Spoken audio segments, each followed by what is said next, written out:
नमस्कार, स्वागत है आपका संवाद 365 में। आपके साथ मैं हूं दिग्विजय सिंह चौहान। हाजिर हूं उत्तराखंड की खबरों को लेकर। आइए नजर डालते हैं उत्तराखंड में क्या कुछ खास चल रहा है, क्या कुछ उत्तराखंड की खबरें हैं।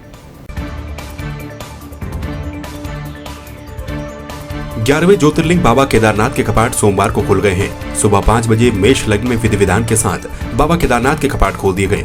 कपाट खोलने से पूर्व सुबह तड़के 3 बजे से बाबा केदार की विशेष पूजा अर्चना शुरू हो गई थी। इस बार कोविड नियमों के कारण सीमित लोग ही मौजूद रहे।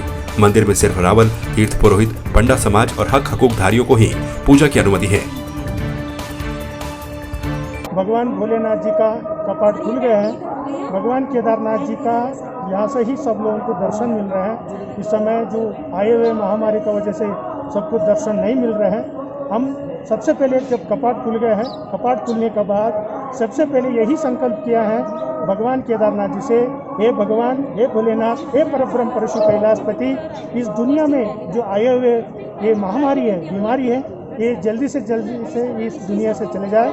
अभी इस प्राकृतिक सौंदर्य में भगवान केदारनाथ जी का आज बड़ी वैभव से और मंत्रोच्चार से जगतगुरु रावल, भीमाशंकर लिंग रावल जी ने आज कपाट खुल गए हैं। कल से यथावत जो परंपरा अनुसार जो पूजा प्रक्रिया है कल से प्रारंभ होगा। आप देख सकते हैं मैं बाबा केदार के आगे मंदिर के आगे खड़ा हूँ और ब्रह्म मुहूर्त में आज कपाट एसओपी के अनुसार, जो कोविड-19 की एसओपी है उसके अनुसार यहाँ पे खोल दिए गए हैं और पूर्ण तरीके से सोशल डिस्टेंसिंग और मास्क लगाने का एवं अन्य सभी चीज़ों का पालन करते हुए यहाँ पे विधि विधान के साथ आज कपाट खोल दिए गए हैं।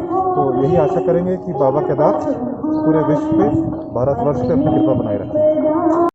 यहाँ पर 17 तारीख को प्रातःकाल मेष लग्न में भगवान श्री केदारनाथ जी के कपाट श्रद्धालुओं के लिए खोले गए हैं। सबसे पहले प्रथम पूजा अभिषेक श्री दामोदर नरेंद्र दास मोदी के द्वारा उनके द्वारा संपन्न की गई और सभी की मंगल कामना के लिए, विश्व की मंगल कामना के लिए और कोरोना महामारी की निवृत्ति के लिए, इसकी शांति के लिए प्रार्थना की गई। आज भगवान केदारनाथ जी के कपाट खोल दिए गए हैं। बड़े सादगी से सोशल डिस्टेंसिंग को ध्यान में रखते हुए और आम श्रद्धालुओं के लिए, आम भक्तों के लिए खोल दिए गए हैं। लेकिन अभी जो है कोरोना महामारी को देखते हुए यात्रा फिलहाल स्थगित है। जैसे नई गाइडलाइन आएगी ऐसे आम भक्तों के लिए केदार बाबा के कपाट खोल दिए जाएंगे। सभी भक्तों से यही निवेदन है, भगवान केदारनाथ जी का जब घर बैठे ही करते रहे। नरेंद्र नगर पालिका के वार्ड नंबर 1 कुमारखेड़ा में 16 और लोगों के कोरोना पॉजिटिव पाए जाने से क्षेत्र में दहशत का माहौल है। आपको बता दें कि कुमारखेड़ा पहले से ही डीएम के द्वारा कंटेनमेंट जोन घोषित किया गया है, जहां पर 13 संक्रमितों के बाद अब 9 और संक्रमित मिले हैं, जिससे संख्या 22 थी। लेकिन 16 और पॉजिटिव मिलने के बाद अब संख्या 38 हो गई। अब कंटेनमेंट जोन की अवधि को बढ़ा दिया गया है। जोन जो बनाया गया था उसी के अंदर जो सैंपलिंग हुई थी, उस सैंपलिंग में 16 लोग और मिले हैं। तो कंटेनमेंट जोन के अंदर ही हैं सभी लोग और होम आइसोलेशन में हैं। पुलिस प्रशासन और नगर पालिका की तरफ से संपूर्ण व्यवस्थाएं की जा रही हैं। जनपद चमोली के पोखरी हावड़ा मोटर मार्ग की स्थिति बेहद खस्ता बनी हुई है।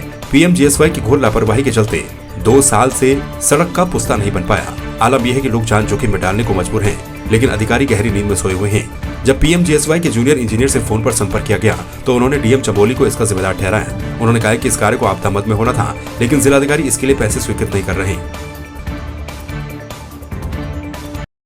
यहाँ पर ये सड़क बार बार टूट जाती है।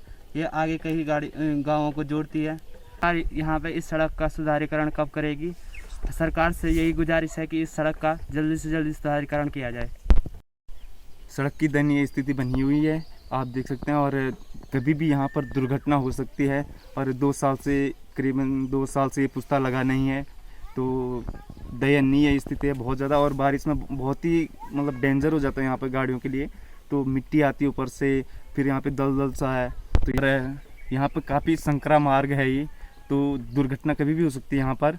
तो आखिर कब तक ये पुस्ता लगेगा, देखते हैं। शासन प्रशासन जो भी है कब तक इसको यहाँ पर पुस्तक का निर्माण करती है, क्योंकि यहाँ पे बहुत ज़रूरी है, बहुत आवश्यक है यहाँ पे पुस्तक का लगना। इस समय हम मौजूद हैं हापला घाटी को जोड़ने वाली ये सड़क है चांदील खाल के समीप। आप देख सकते हैं किस प्रकार से यहाँ पर जो स्थिति है वो हो रखी है। आपको मैं बताना चाहूँगा पिछले 2 सालों से लगातार जो ये सड़क है वो टूट रखी है।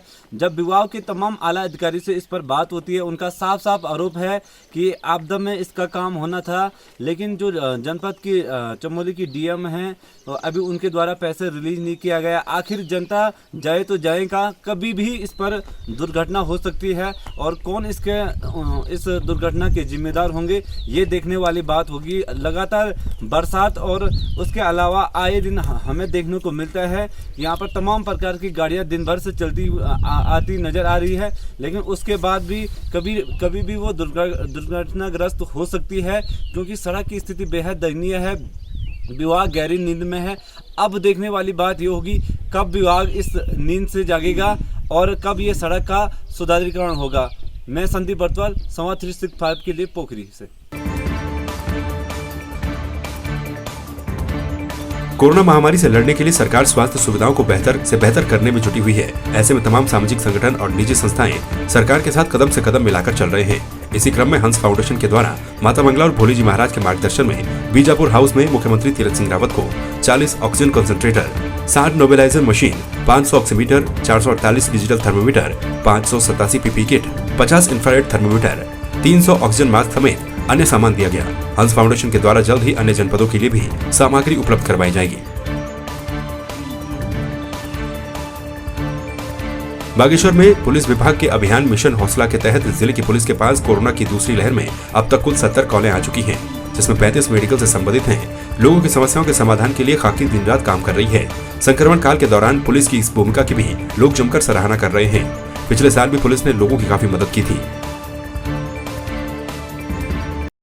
मुख्य रूप से हमारे डीजीपी महोदय के द्वारा एक मिशन हौसला नाम से इसको जो है नाम दिया गया है, जिसमें कि पब्लिक को भी पूरी तरह से असिस्ट भी करना है। हमें केवल उनको रेस्ट्रिक्ट ही नहीं करना है, बल्कि उनको पूरा सहयोग करना है। इसके लिए मुख्य रूप से जो मेडिकल फैसिलिटीज़ है उसको पब्लिक को कैसे हम अवेलेबल कराएं, इसी तरह से उनके मूवमेंट को कैसे फैसिलिटेट कराएं कि उनको मेडिकल के लिए जाना है या किसी नीडी जगह पे जाना है, तो उसके लिए हम उनको व्हीकल्स भी कोशिश करते हैं प्रोवाइड करा रहे हैं। इसी तरह से ऑक्सीजन सिलेंडर्स वगैरह का भी अगर उनको ज़रूरत पड़ती है तो उसके लिए भी हम कोऑर्डिनेट करके उनको ऑक्सीजन भी दिला रहे हैं। तो इसी मकसद से है कि सब लोग हौसला बना करके रखें और पुलिस भी अपना हौसला बना के रखे। हम सब लोग मिल करके काम करना है।